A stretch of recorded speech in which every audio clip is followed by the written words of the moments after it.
Em nome do Pai que me criou, do Filho que me resgatou, do Espírito Santo que me santificou. Divina vontade reina na minha vontade. Ó minha mãe, eu te amo e tu me amas. Dai-me um gole da vontade divina à minha alma. Me abençoa, mãe, para que todas as minhas ações sejam feitas diante dos vossos olhos maternais. Amém. Suprema Majestade, eu venho em sua vontade divina, em nome de todos, do primeiro ao último homem que existirá na terra, para dar a ti as homenagens que tendes direito, as adorações, os louvores, o amor, as reparações, por todos e por cada pecado. Vem o Senhor na sua divina vontade. Dou-te a minha vontade humana, por meio do Imaculado Coração de Maria, que possui todos os dons e os frutos da divina vontade. Dai-me, Senhor, então a tua divina vontade. Venha, ó divina vontade, nesta ação que eu estou a fazer e em todas as ações que eu farei durante este dia. Amém. Fiat. Vinde, Espírito Santo, vinde por meio da poderosa intercessão do Imaculado Coração de Maria, vossa amadíssima esposa e nossa mãe. Amém. Então, nós estamos lendo novamente o Evangelho que me foi revelado por Maria Valtorta. Então, começa uma segunda etapa aqui. Primeiro ano da vida pública de Jesus. O capítulo é o 44. Jesus se despede de sua mãe e deixa Nazaré. O pranto e a oração da corredentora. 9 de fevereiro de 1944, 9 horas e 30 minutos. Iniciada durante a Santa Comunhão. Então, estes escritos, eles foram ditados a Maria Valtorta há 81 anos. Então, eles são bem recentes. Vejo o interior da casa de Nazaré. Nela vejo uma sala. Parece uma sala de família, onde a família faz suas refeições, ficando também nas horas de descanso. É uma salinha muito pequena, com uma simples mesa retangular que está em frente de uma espécie de arquibanco encostado à parede. Ele serve de assento para um dos lados da mesa. Junto às outras paredes estão um tear e um banco, 2 outros bancos e uma estante sobre a qual estão umas cadeiras e outros objetos. Uma porta abre-se para a horta pomar. Deve estar anoitecendo, porque não tem nada senão uma lembrança de sol sobre a copa de uma árvore, que começa a verdejar com suas primeiras folhas. Jesus está à mesa, e ele está comendo. Maria o serve, indo e vindo por uma portinha a qual suponho que conduz ao lugar onde está a lareira, da qual se vê o clarão através da porta entreaberta. Jesus diz 2 ou 3 vezes a Maria que se assente e coma também, mas ela não quer, sacode a cabeça sorrindo tristemente. E depois das verduras cozidas, que me parece estar em lugar da sopa, leva para a mesa peixes assados, um queijo fresco, feito de leite de ovelha e em forma de pequenas bolas parecidas com uma daquelas pedras que se encontram no fundo dos córregos, e azeitonas pequenas e escuras. O pão feito em pequenas formas redondas, da largura de um prato comum e de pouca altura, já está sobre a mesa. É um tanto escuro, que não deve ter sido feito sem o farelo. Jesus tem diante de si uma ânfora com água e uma taça. Come em silêncio, olhando a mãe, com um doloroso amor. É visível o sofrimento de Maria.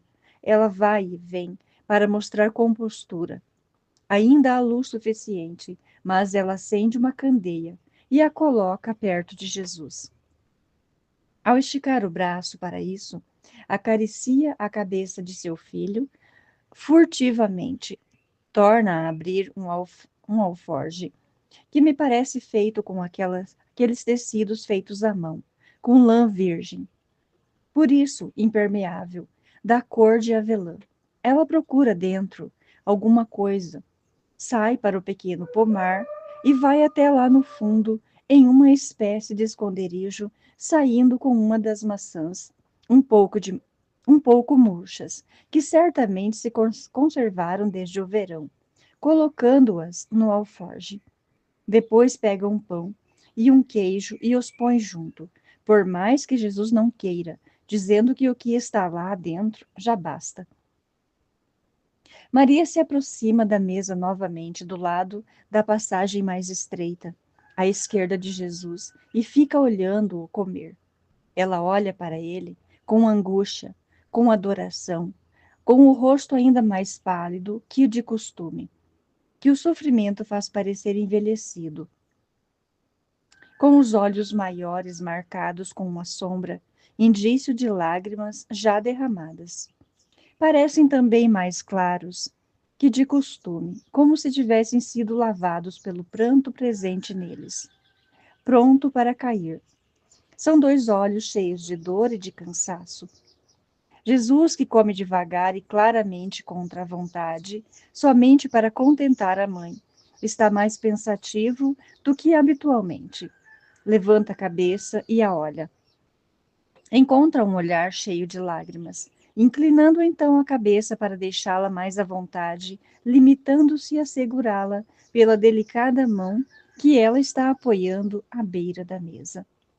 Jesus a pega com a sua esquerda e a leva até a sua própria face e a apoia nela, por um momento, para sentir a carícia daquela pobre mãozinha que está tremendo.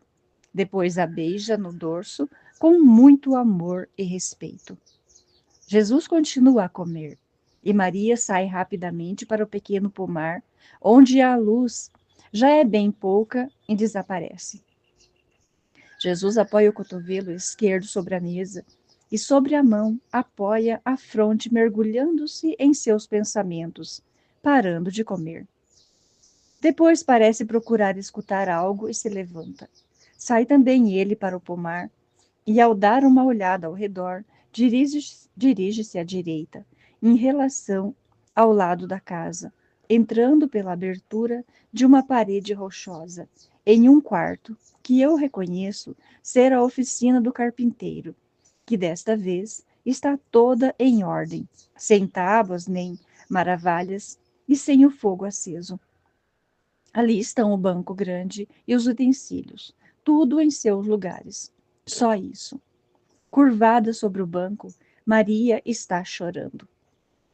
Parece uma menina. Está com a cabeça sobre o braço esquerdo dobrado e chora sem fazer barulho, mas com grande dor.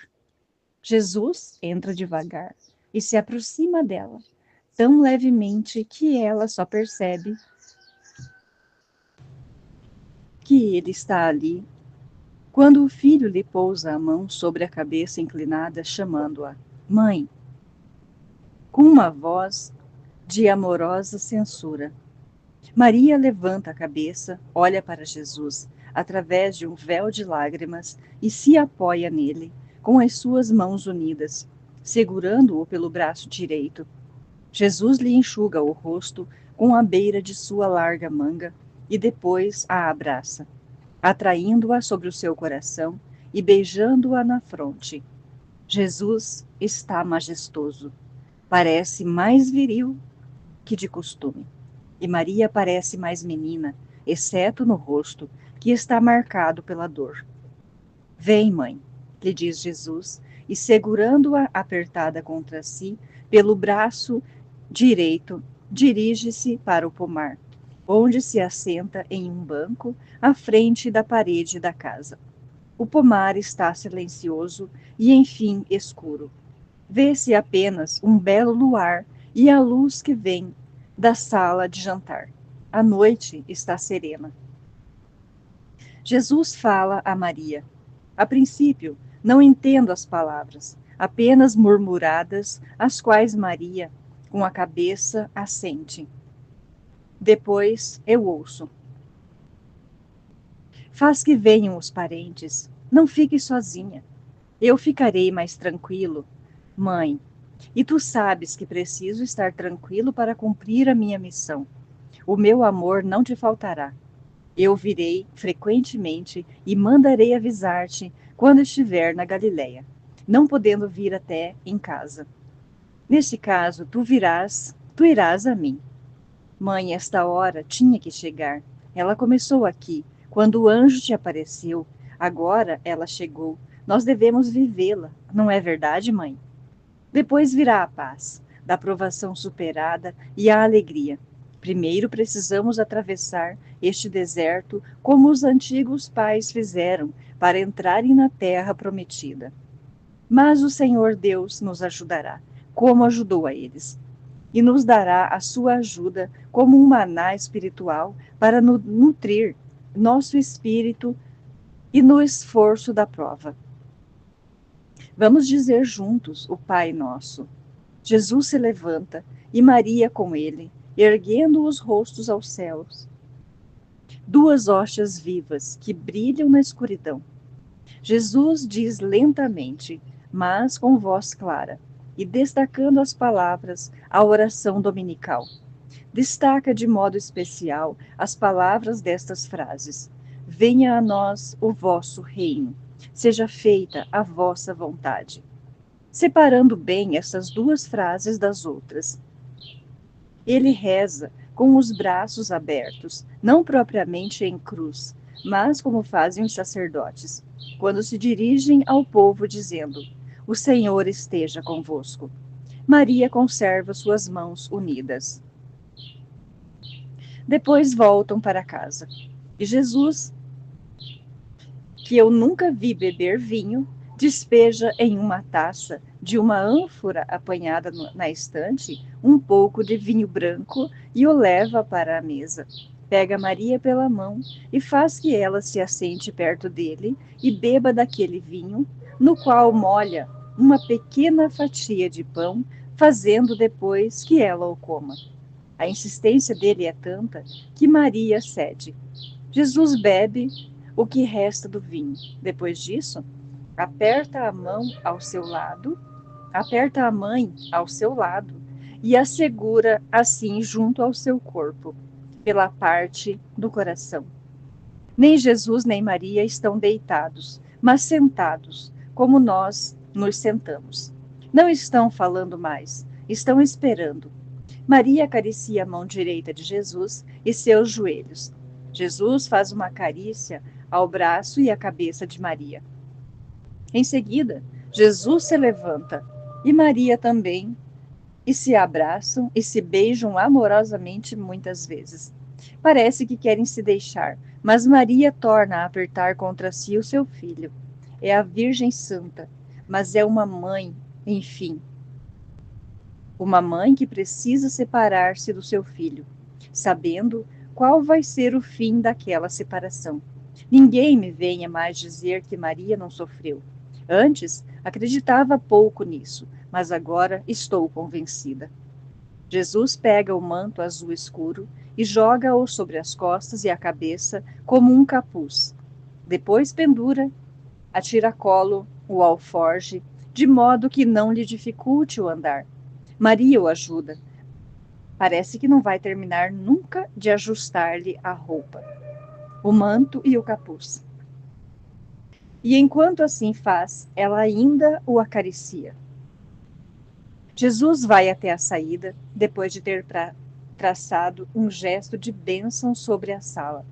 Maria o acompanha, e à porta, que já está aberta, eles se beijam de novo. A rua está silenciosa e solitária, toda branca ao luar. Jesus vai caminhando. Vira-se ainda duas vezes para olhar a mãe, que ficou apoiada ao umbral da porta, mais branca do que a lua, e soltando lágrimas que brilham em um pranto silencioso. Jesus vai ficando cada vez mais longe, indo pela ruazinha branca. Maria continua chorando junto à porta. Depois Jesus desaparece numa das curvas do caminho. Começou o seu caminho de evangelizador, que terminará no Gólgota. Maria entra chorando e fecha a porta. Também para ela começou o caminho que a levará ao Gólgota. Tudo por nós. Jesus diz: esta é a quarta dor de Maria de Deus, de Maria, Mãe de Deus. A primeira foi a apresentação ao templo, a segunda, a fuga para o Egito, a terceira, a morte de José, a quarta, a minha separação dela. Conhecendo o desejo do Pai, eu te disse ontem à tarde que apressarei a descrição das nossas dores para que elas se tornem conhecidas. Mas, como estás vendo, já algumas de minha mãe tinham sido relatadas. Eu expliquei a fuga antes da apresentação, porque havia necessidade de fazê-lo naquele dia. Eu sei. Tu compreendes e dirás o porquê ao Pai, de viva voz. É meu desejo alternar as tuas contemplações e as minhas consequentes explicações, com os ditados propriamente ditos, para aliviar o teu espírito, dando-te a bem-aventurança de ver, e também porque assim fica clara a diferença estilística entre o teu modo de compor e o meu. Além disso, diante de tantos livros que falam de mim, com tanto toca e retoca, muda e embeleza, com tanto toca e retoca, muda e embeleza, estes livros se tornaram irreais. Agora eu desejo dar a quem crê em mim uma visão que leva à verdade do tempo da minha vida mortal. Com isso, eu não fico diminuído, mas ao contrário, me torno maior na minha humildade, que se faz pão por vós, a fim de ensinar-vos a ser humildes e semelhantes a mim. Que fui homem como vós, trazendo comigo, na minha veste de homem, a perfeição de um Deus. Eu devia ser vosso modelo, os modelos devem ser sempre perfeitos. Não terei nas contemplações uma linha cronológica correspondente dos evangelhos. Tomarei os pontos que eu achar mais úteis naquele dia para ti ou para os outros, seguindo uma linha minha de ensinamento e de bondade. O ensinamento que vem da contemplação, da minha separação, é dirigido especialmente aos pais e aos filhos, que a vontade de Deus chama para uma vida de renúncia recíproca por um amor mais alto. Em segundo lugar, é dirigido a todos aqueles que se encontram diante de uma renúncia difícil. Quantas destas não encontrais em vossas vidas? Elas são como espinhos sobre a terra e penetrantes ao coração, eu sei, mas a quem se acolhe com resignação, prestai atenção, eu não digo. A quem as deseja e as escolhe com alegria, pois isso já é perfeição, mas eu digo, com resignação. Elas se transformam em rosas eternas, mas poucos são os que as acolhem com resignação. Como uns burrinhos rebeldes, vós vos levantais contra a vontade do Pai e teimais, se é que não procurais até ferir com coices espirituais e mordidas, ou seja, com rebelião e blasfêmias contra o bom Deus. Não digais assim, mas eu não tinha outro bem senão este, e Deus o tirou de mim. Eu não tinha outro amor senão este, e Deus arrebatou-o de mim. Também Maria, mulher gentil e amorosa até a perfeição, porque em sua graça total, até as formas afetivas e sensitivas eram perfeitas. Não tinha senão um bem e um amor sobre a terra, o seu filho. Nada lhe restava, senão ele. Seus pais estavam mortos fazia tempo. José estava morto, havia alguns anos. Não havia senão eu para ela, para amá-la e fazê-la sentir que não estava sozinha.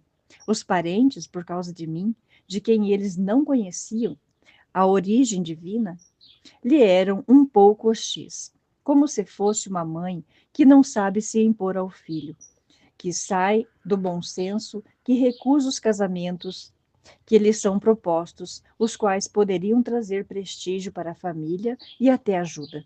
Os parentes, vós do senso humano ainda, que vos chamais de bom senso, não passam de um senso humano, isto é, egoísmo, teriam querido estas práticas desenvolvidas na minha vida. No fundo, havia sempre o medo de um dia passarem aborrecimentos por minha causa, pois eu já ousava exteriorizar minhas ideias, por demais sonhadoras no pensar deles, as quais podiam até irritar a sinagoga.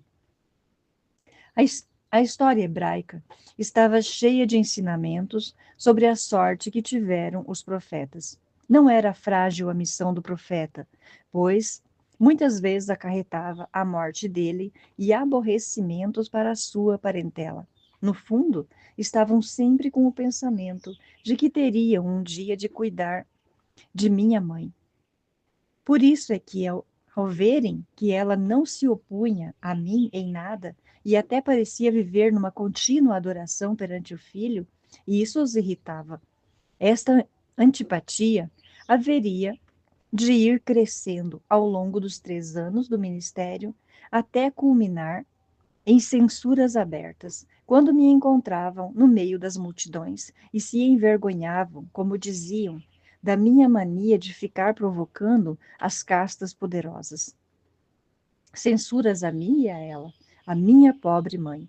Contudo, Maria não opôs resistência, como vós fazeis. Ela que sabia as disposições dos parentes, nem todos foram como Tiago, Judas e Simão, nem como a mãe deles, Maria de Cleofas, prevendo as disposições futuras e sabendo a sua sorte durante aqueles 3 anos e o que a aguardava no final deles. Assim como o que me aconteceria, ela chorou. Quem não teria chorado diante da separação do filho que a amava, como eu a amava, diante da perspectiva dos longos dias vazios, sem a minha presença, naquela casa solitária, diante do futuro do filho, destinado a se bater contra a má vontade de quem era culpado, procurando vingar-se da culpa, oferecendo o inocente até matá-lo? Chorou porque era corredentora e a mãe do gênero humano, renascido para Deus, e deveria chorar por todas as mães que não sabem fazer de suas dores de mães uma coroa de glória eterna. Quantas mães neste mundo veem a morte arrancar um filho de seus braços? Quantas mães veem a vontade sobrenatural arrebatar-lhes um filho de perto delas? Maria chorou por todas as suas filhas, como mãe dos cristãos, por todas as suas irmãs, em sua dor de mãe despojada. Chorou também por todos os filhos que, nascidos de mulher, estão destinados a tornarem-se apóstolos de Deus, ou mártires por amor de Deus, por fidelidade a Ele ou pela ferocidade humana. O meu sangue e o pranto de minha mãe são a mistura que fortalece os marcados da sorte heróica, anulando-lhes as imperfeições ou as faltas cometidas por fraqueza, dando depois do martírio sofrido a paz de Deus, e se sofrido por Deus, a glória do céu. Os missionários experimentam as lágrimas como uma chama que os aquece nas regiões onde a neve impera, como um orvalho lá onde o sol arde. São brotadas da caridade de Maria e jorram de um coração de lírio. Suas lágrimas têm o fogo da caridade virginal, unida ao amor e o perfumado frescor da virginal pureza. Semente ao da água que se recolhe no cálice de um lírio, depois de uma noite orvalhosa. Os consagrados as encontram naquele deserto que é a vida monástica bem entendida. É deserto porque não vive senão da união com Deus, e qualquer outro afeto desaparece, tornando-se unicamente caridade sobrenatural para com os parentes, os amigos, os superiores e os inferiores.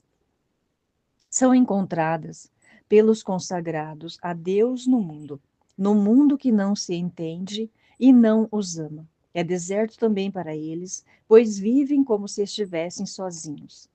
por serem tão incompreendidos e escarnecidos por amor de mim. As minhas queridas vítimas experimentam as lágrimas, porque Maria é a primeira das vítimas que, por amor de Jesus, dá as suas lágrimas que restauram e inebriam um maior sacrifício. As suas imitadoras, com a mão de mãe e de médica. Santo pranto de minha mãe. Maria reza. Não se recuse a rezar, porque só porque Deus lhe manda uma dor, lembrai-vos disso. Ela reza junto com Jesus, reza o Pai Nosso, nosso e vosso. O primeiro Pai Nosso foi pronunciado no pomar de Nazaré para consolar o sofrimento de Maria, para oferecer as nossas vontades ao Eterno. No momento em que se estava iniciando para essas vontades o período de uma renúncia sempre crescente, que iria culminar por mim na renúncia da vida e por Maria, na morte do filho. Ainda que não tivéssemos nada de que pedir perdão ao Pai, contudo, por humildade, nós, os sem culpa, pedimos perdão ao Pai, para sermos perdoados e absolvidos até de algum suspiro, para podermos ir dignamente ao encontro da nossa missão. Para ensinar-vos que quanto mais estiverdes na graça de Deus, mais a missão é abençoada e mais frutos ela produz. Para ensinar-vos o respeito a Deus e a humildade. Diante de Deus Pai, até as nossas duas perfeições de homem e de mulher sentiram-se um nada, pedindo perdão, como também pediram o pão de cada dia. Qual era o nosso pão?